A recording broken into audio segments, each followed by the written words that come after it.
नमस्कार, कैसे हैं आप सभी। उम्मीद है बहुत बढ़िया होंगे। तो आज भाई कक्षा 10वीं विज्ञान के पेपर का हम कंप्लीट सॉल्यूशन यहाँ पर करने वाले हैं। अर्धवार्षिक परीक्षा में जो आपका विज्ञान का पेपर होगा उसके लिए आज की वीडियो इंपॉर्टेंट होने वाली है, क्योंकि आज हम वर्ष 2024-25 के विज्ञान के पेपर का कंप्लीट सॉल्यूशन करने वाले हैं। तो एक बार पहले पूरा पेपर देख लीजिए, फिर मैं आपको इसका सॉल्यूशन भी बताऊंगा। ठीक है, इस प्रकार से आपका पूरा पेपर आएगा, इसी पैटर्न पर पेपर रहेगा। जैसे यहाँ पर क्वेश्चन आपसे पूछे गए हैं, इसी पैटर्न पर आने वाले पेपर में भी आपसे क्वेश्चन पूछे जाएंगे।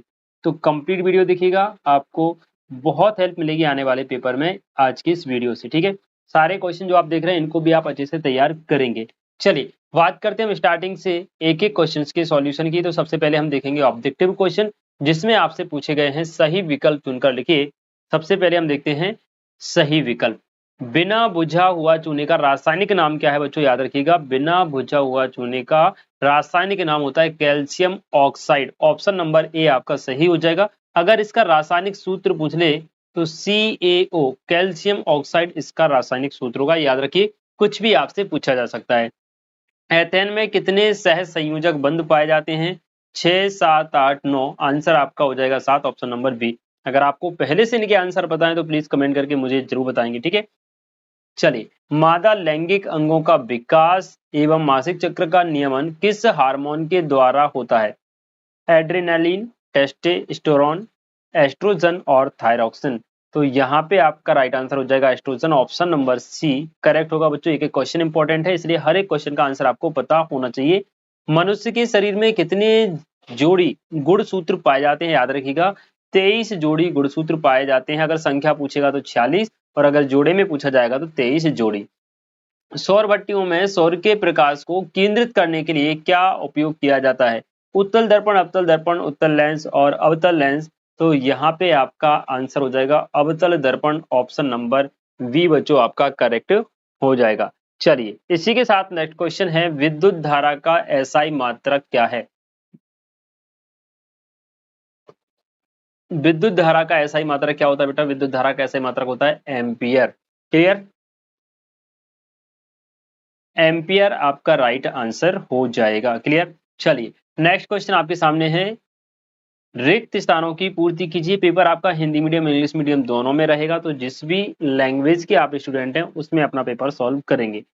लिटमस विलयन को खालिस्तान पौधे से निकाला जाता है, तो इसमें आप लिखेंगे लाइकेन नामक पौधे से निकाला जाता है, लाइकेन।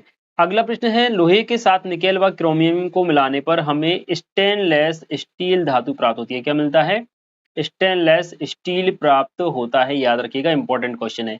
सभी एल्डिहाइड में प्रकार्यात्मक समूह का सूत्र होता है बेटा CHO। एंड पादपों में वृद्धि का संदमन कौन करता है? एब्सिलिक अम्ल करता है बच्चों। कौन करता है? एब्सिलिक अम्ल पादपों में वृद्धि का संदमन करता है, एब्सिलिक अम्ल। मेंडल के नियमानुसार F1 पीढ़ी में केवल प्रभावी लक्षण ही दिखाई देते हैं या प्रदर्शित होते हैं? प्रभावी लक्षण। अगला प्रश्न आपसे पूछ रहा है, विभवांतर को मापने के लिए यंत्र का उपयोग किया जाता है। विभवांतर को मापने के लिए वोल्ट मीटर नामक यंत्र का प्रयोग किया जाता है, वोल्ट मीटर। क्लियर, तो ये आपके खालिस्तान होगा। इस प्रकार से आपको खालिस्तान भरने हैं। नेक्स्ट क्वेश्चन में आपसे पूछे जाएंगे सत्य असत्य, तो फटाफट से देख लेते हैं भाई, सत्य और असत्य। अवक्षेपण अभिक्रिया से अविलेय लवण प्राप्त होता है, फर्स्ट वाला हो जाएगा भाई राइट। अवक्षेपण की अभिक्रिया से अविलेय लवण प्राप्त होता है, राइट हो जाएगा। विद्युत अपघटन में एनोड पर ऋण आयनों के एकत्रीकरण की घटना को एनोडीकरण कहते हैं, ये आपका हो जाएगा असत्य। क्योंकि विद्युत अपघटन में एनोड पर ऋण आयनों के एकत्रीकरण की घटना को एनोडीकरण नहीं कहते बच्चों, क्या कहते हैं? याद रखिएगा, ऑक्सीकरण कहते हैं। एकत्रीकरण की घटना को क्या कहते हैं? ऑक्सीकरण कहते हैं, ना कि एनोडीकरण। तो सही आंसर ऑक्सीकरण था, इसलिए रॉन्ग हो जाएगा। ऐसे पदार्थ जिनमें अन्य पदार्थों को ऑक्सीजन देने की क्षमता होती है उत्प्रेरक कहलाते हैं, ये भी आपका असत्य हो जाएगा। क्योंकि उत्प्रेरक ऐसे पदार्थ होते हैं जो किसी अभिक्रिया की दर को बढ़ा देते हैं या फिर घटा देते हैं। ठीक है, अभिक्रिया की दर को परिवर्तित करने वाले कारक जो है वो उत्प्रेरक कहलाते हैं। तो अब वो पदार्थ क्या कहलाएंगे? जिनमें ऑक्सीजन देने की क्षमता होती है। हाँ जी, तो ऐसे पदार्थों को ऑक्सीकारक कहते हैं। ऑक्सीजन देने की क्षमता होती है, वो उत्प्रेरक नहीं कहलाते। याद रखिए बच्चों, क्या कहलाते हैं? ऑक्सीकारक कहलाते हैं, ऑक्सीकारक। उत्तल दर्पण सदैव सीधा प्रतिबिंब बनाता है या, ये आपका राइट हो जाएगा। विद्युत परिपथ में सुरक्षा के लिए फ्यूज का प्रयोग किया जाता है, ये भी आपका राइट है। प्रत्येक आहार श्रृंखला का प्रारंभ उपभोक्ता से होता है, ये बेटा गलत है। उपभोक्ता से नहीं होता भाई, उत्पादक से प्रारंभ होता है। उत्पादक जैसे कि हरे पौधे, तो उत्पादक से प्रारंभ होता है आहार श्रृंखला का, ना कि उपभोक्ता से, याद रखिएगा। चलिए इसके बाद मैच दी कॉलम आपके सामने है, सही जोड़ियां फटाफट मिलाएंगे। एमाइलेज, एमाइलेज प्रोटीन का पाचन करता है, फर्स्ट नंबर की जोड़ी। इंसुलिन, ये अग्नाशय, सेकंड नंबर की जोड़ी। टेस्टोस्टेरोन वृषण में पाया जाता है, थर्ड नंबर की जोड़ी। एंड पेप्सिन, सॉरी पेप्सिन, ये यहाँ पे मैंने अंडर से लगा दिया, अग्नाशय था, ये सेकंड नंबर की जोड़ी। चलिए भाई पेप्सिन की जोड़ी देखेंगे बेटा।